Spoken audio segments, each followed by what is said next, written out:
Where you've got key people, are they properly engaged with employment contracts? Are there restrictions on competing?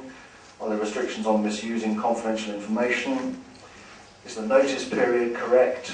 So for a key person, it needs to be a bit longer than your average, but then not so long that it imposes a financial burden on the company. Do you have all the consents and licenses that you need to operate the business? Are there any which are due to expire very shortly that you need to be thinking about renewing? If you can tick those boxes, then I think you're in pretty good shape for the legal audit process. Pretty unusual that you do find a company that can tick all those boxes first time round, so it's worth starting work early on preparation, if you like, for the legal audit. For reasons which will be discussed later, and in some detail by Ernst & Young and by Dewar, the AIM listing is usually of a holding company, and typically one incorporated in one of our so-called Channel Islands, so Jersey, Guernsey or the Isle of Man.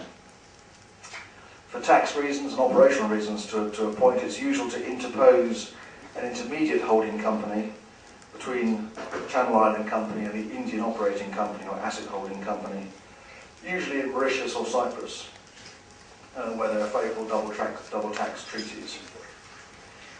Legal requirements in India do mean that you can't simply do this by doing a series of share-for-share transactions, so careful planning is required.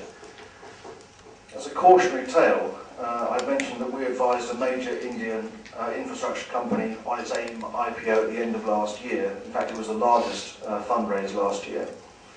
And one of the major pieces of work on that IPO was the accountant's tax planning and structuring memorandum. We weren't really in a position to start work properly until that was done, and it took some time. So, as I say, this structuring process does need to be given thought pretty early on in the process. You might have to take some steps to ensure an appropriate free float at IPO, and you'll certainly need to be thinking about the board. Not necessarily the board of the Indian operating company, but that of the Channel Island holding company, which will be the entity to be floated. You'll need at least 2 independent non-executive directors for corporate governance processes. I'll talk about corporate governance in a few minutes. Also, it's worth mentioning that a senior independent non-executive director who's well known in your industry, but also well known in the City of London to the institutional investor community, is a really good asset to have on the board. So worth starting to think about, is there somebody that would be a good person to have on our board when we go to IPO.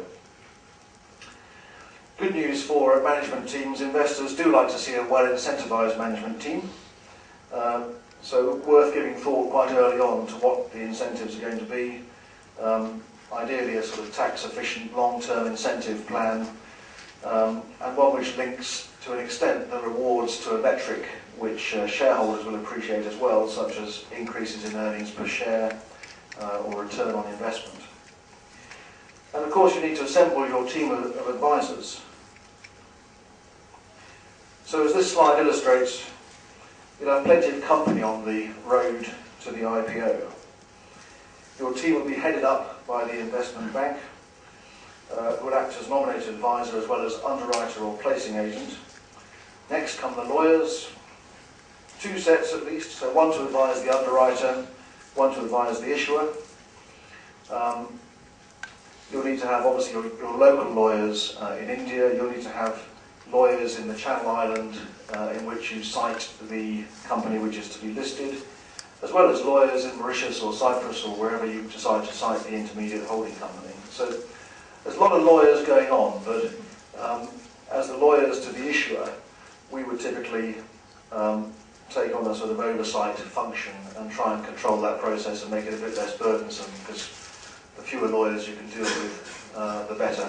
Seems to be the mantra in most circles. As important, if not more so than the lawyers, of course, are the reporting accountants, particularly given the tax and structuring function and their reporting function at IPO. And Ernst & Young will talk about their role in a few minutes. So add to this core team the registrars, a corporate secretary such as TMF, who are with us today, and I can see the TMF stand just over there. What you do need, I think, to try and manage this large team is people who've done the job before, people who know how to work together as a team. And I guess one of the reasons that we're here today is because we genuinely believe that as experienced practitioners we're able to work as a team and to steer you safely through the IPO process. As I said, whatever happens, you won't be lonely.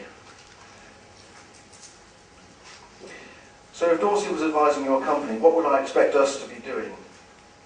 Well, we'd work with your local lawyers in setting up the corporate group structure for the IPO, with the issue of being incorporated typically in the Channel Islands. We'd work with your Indian law firm to prepare a legal due diligence report covering the issues I described earlier, and also other issues that you agree with the Nomad